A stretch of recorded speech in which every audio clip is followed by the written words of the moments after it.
So hi Antoinette, how are you? I'm doing well. Thank you for asking. How are you today? I'm good. I'm a little under the weather actually, if I'm being completely honest. I got hit with something I around know this the house, feeling. but I'm here. Yeah, I'm just like getting over something, cold or so, or the flu, one or the other, and I'm not all the way over it, but I'm much better than I was. So trust, I'm not complaining. Right? It's that time of year, so may as well hmm expect it. Um, Welcome to the show. This is the other podcast. Typically, I'll have uh, me and a friend of mine. We get together every week, have a conversation. Sometimes we'll have guests on. Tonight, Pat, the other co-host, wasn't able to make it. Scheduling gets all mixed up every now and again, but on those days, it's perfectly fine. I'll usually just have a guest on and talk to them. Antoinette Logan is our guest tonight. Uh, and why don't you tell us a little bit about yourself? Well, I'm the CEO and founder of the AIM Agency. We're a creative agency that focuses on brand development and lead generation strategies. We take our clients from idea to brand, brand to business, business to elevation and profits, meeting you where you are to help you achieve your next level business goals. Outside of that, I have my hands in a little bit of this and a little bit of that. Multimedia platforms, magazine, podcasts, TV shows, different things of that nature. Just one of those people that is a very creative and innovative problem solver and solution creator. I love that. And you're very good at branding because you got that nailed down very, very well. Like I can, Thank you. that's not my bag. I'm getting used to this whole thing. Uh, you've been podcasting, doing all your branding stuff. I've seen you actually looking you up, just kind of doing that pre-show stalking. But Uh-huh. I've seen you're on to a lot of great shows. So thanks for coming on this one. It looks like you have a lot of Thank you for experience, having me. especially where you're in the branding agency and marketing. I suppose you have to have a pretty good amount of it. Is that something that always came natural to you, or is that something that you kind of grew into? It is something that has always been natural for me. Being outgoing, speaking, um, it's a thing that I just turn on when I have to. I'm actually very introverted when it's not work related, but when I have to work, it's like a light switch. Turn it on and get it done. And when work is over, you cut the lights off and leave the building. Yeah, so it's kind of I mean, there's a motivation, I guess, to do it when work's involved, and I assume work you're making money at that point in time. So, yeah, that makes a whole lot of sense. I've uh, Yes. I've always grown up as an introvert or identified myself as an introvert, and then this year, I'm 42 and kind of went through my midlife crisis or whatever at the beginning of the year, and just kind of started expanding and I describe it uh, as like Captain Planet, like with our powers combined, we're whatever. So I kind of just took all the different aspects, my work related, how I relate to my family and friends, and kind of brought it all together and started putting out random stuff. So I've been doing this podcast since the beginning of the summer and uh, been playing around with music and putting that out on SoundCloud just for fun and all this Mm-hmm. stuff. But in all that process, I know my family's talked about, they've called me an extrovert. It's like, I don't think I am at all. Although it's kind of weird, though, kind of like you say, like, you just turn it on at a certain point. But Mm-hmm. Mm-hmm. And exercising those creative and social skills there to build that brand up. So yeah, I get it. You know, when you're doing stuff for your work or your brand, it's kind of like this isn't. It's not necessarily a part of my personality because I'm doing it because I have to, not because it's natural or because I want to per se. You get what I mean? So yeah, that's I think that's the difference. yeah, and that's great. Like, So with the, I saw you had done some music a while ago, a few years ago. Is that something you're still doing, or is that you've kind of put that aside and moved on? Well, actually, I've just recently recorded a, well, that's not recent. I did a song maybe a couple of years ago when I released my book that I toured with. And I was actually just in the studio today. Really? And hopefully I'll be finished recording this song today because it's actually about my birthday. And today being my birthday, I did kind of want to let it out today. But it's not, I'm not an artist like that. Music is not my main thing. It's not what I'm focused on, Right. but I do still write music and use it to promote the other things that I'm doing. Yeah, that's So, like, great. I have a song for my company theme song and things like that. Nice. Well, happy birthday. Thank Good timing. you. And I appreciate you spending your birthday with me. Yeah, work still happens. Yeah.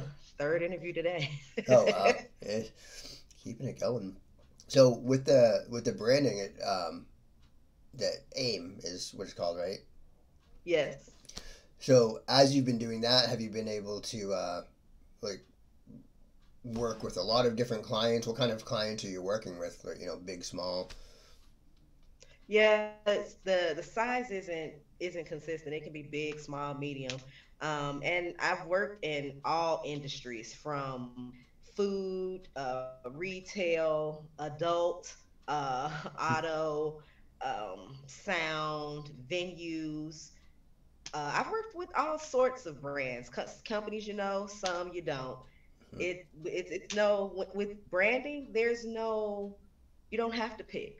You don't have to be in a niche or only work with a certain type of people because every single brand needs the same things when it comes to creating and building out that brand. Need the same things. So Yeah, I've worked for a lot of companies over the course of my working lifetime, and one of the things I've noticed just in that, and they've been all different industries and just companies in general, not necessarily thinking about branding or anything, but the problems that they face as a company are pretty consistent. Like I've gone to companies and they talk about whatever issues they're having, whether it be data related or process related, and they think that it's unique to them and nobody has ever had this issue before. It's like, well, no, like 50 other companies out there in this town are having the same issues. Um, yeah. what kind of branding things do you think are pretty consistent going across?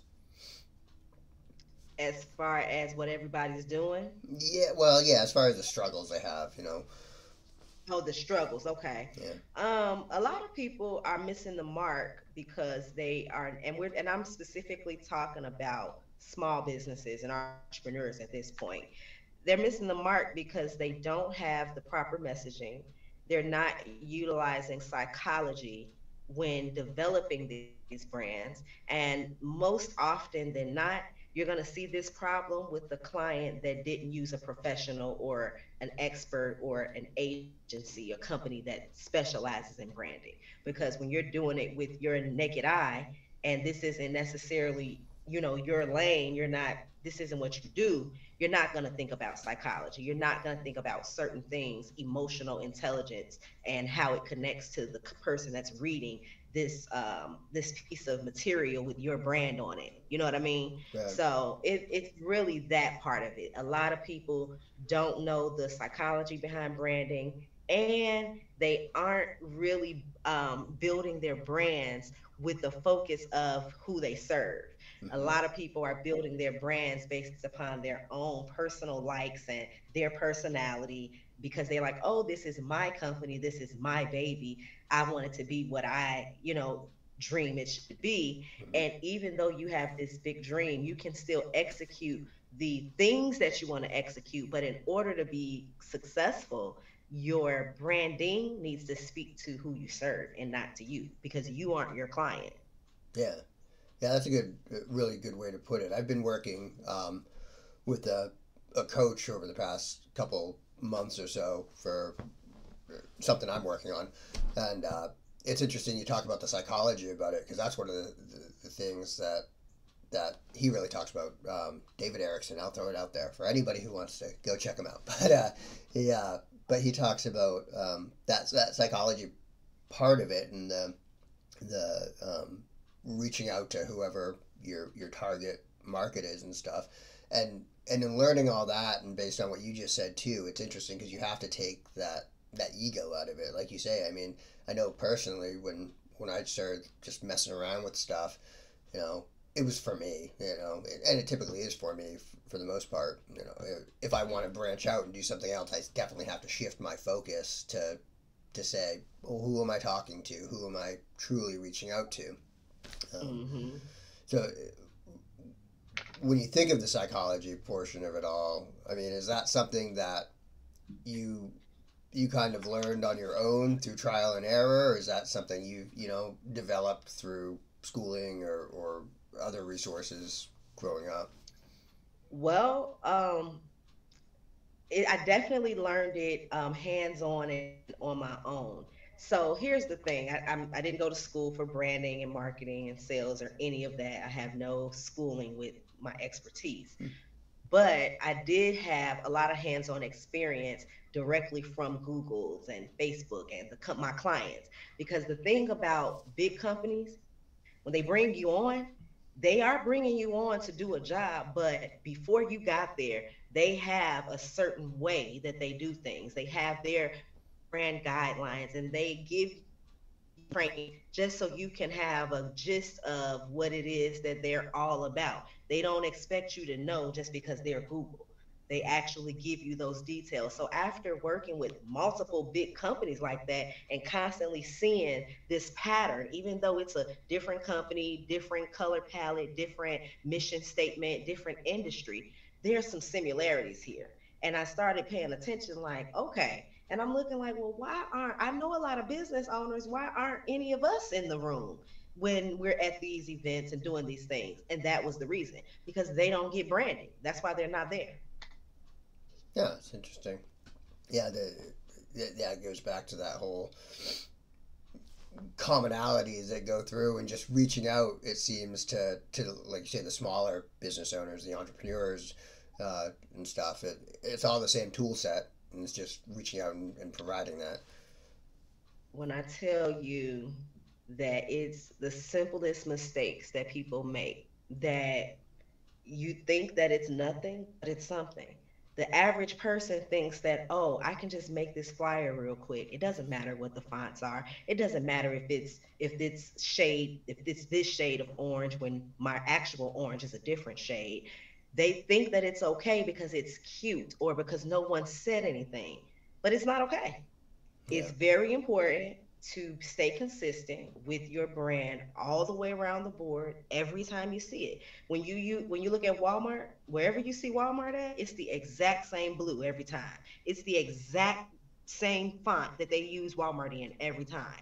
When you look at their paper, their sales paper, the font that the sales items are in, not even the word Walmart, but the clothes or the items that are for sale, the font, the coloring that they use, it's always the exact same. It doesn't change. If you go to an event that Walmart sponsored and you see their stuff on their like their own banners and things, you're gonna see it's consistent. It's the same.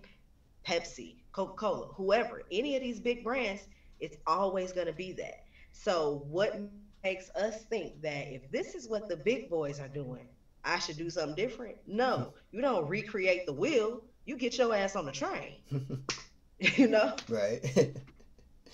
Yeah, that's, I mean, that consistency thing. It's funny because you talk about recreating the wheel, and like not needing to do that. And I think you're absolutely right in that sense. And I think for me, like from a personal level, if I think about that conflict comes from that creativity part of it. It's like, oh, well, what if I am doing? What if What if I'm gonna hit that secret sauce or whatever along the way? Like, I know I'm not gonna do that. You're absolutely right. Like that. Follow the Well, blueprint that's out there. let me say this about your secret sauce though. So you can have a secret sauce in your business that sets you aside from your competitors. that's not necessarily, it's not about the branding. That's more about your USP, your unique selling point. Your secret sauce is more about, like, you can keep that creativity and utilize that with how you, the strategies you use to market the business, or with things that you sell, different products you develop or offers you come up with. You can get creative there. But when building out a brand, there are certain things you do that you just don't get, you don't get away from. You don't think that because I am now, let me say this. If we were talking about an artist like a painter, literally a person that paints, we wouldn't be talking in this way, Mm. because we know that every painting is going to have some differences, probably different colors, different whatever, right? But that is about their product. When we talk about their brand and how their brand shows up wherever it shows up at, more than likely they're probably not going to use a brand that's really colorful, because that would take away from whatever their products look like when you see the branding and the product on the same thing, whether it's a flyer or a banner or whatever, right? Because if my logo is multicolored and my painting is multicolored, and I put my logo on my painting as a watermark, how are you going to see my logo? Right. So, and I'm just saying that to say, like, you want to stick with just doing it the right way, keeping it super simple, the KISS method, right? Mm-hmm. You keep it super simple, and it just works. That Yeah. it just works. Yeah. I didn't invent it, so. Yeah, and I think it's great that I was just actually talking to somebody earlier today. They were talking about some book that somebody introduced to them or heard suggested to them about relaxation or whatever it was, and he made the comment to me, that, yeah, that's old news. Like there's books thousands of years written about that. I don't need to read the most recent one or whatever going through, but like it's tried and true though. Like that's the kind of thing, and we need people, I think, like you especially, to go ahead and keep spreading those messages, because I think over the years there's generations, in this case we're talking about branding, but but that message needs to be tweaked a little bit for the generations that come along, but I think it's really cool. So you have Yeah. any birthday plans for the evening? I do. They're not plans. They're somebody else made plans. I just don't know what they are That's the best way. just yet. Do you like So I'm surprises? Are gonna you go and finish my hair and figure that out wherever we're going. are you the type that likes surprises, or are you kind of? I do. Yeah. I do. I'm Yeah, usually the planner, so to it's let me nice to not have have to that. plan and enjoy it is great. Yeah, definitely, definitely. Well, Antoinette, is there anything that you want to put out there? Where Well, can I people find you? definitely would love to share with people, if you're looking to globally expand your brand without leaving your home or having to hire a publicist, I would encourage you to connect with me. Go into my link tree. You'll see all of the links to everything that's going on. But I do have a free Facebook group for speakers. We're showing you how to utilize public speaking to globally expand your brand without leaving your home or hiring a publicist. So it's linktree.com/ask Miss Logan. That's AskMsLogan. I'm Ask Miss Logan on all social media platforms. And I'm looking forward to connecting with you all. And I'm grateful that you had me on the show. Thank you. Well, thank you so much for coming on. It's great to talk to you, and I look forward to seeing what else you got going on down the line. So, uh, Absolutely. Let's definitely stay connected. I don't even know if we're Facebook friends or not, but if we aren't or are, still shoot me a message just so I know it's you and we can connect on all platforms. definitely for sure. Well, Antoinette, it was great talking to you, and happy birthday. Enjoy your evening. Thank you so much. You have a great rest of the evening. Thanks. Bye. Bye.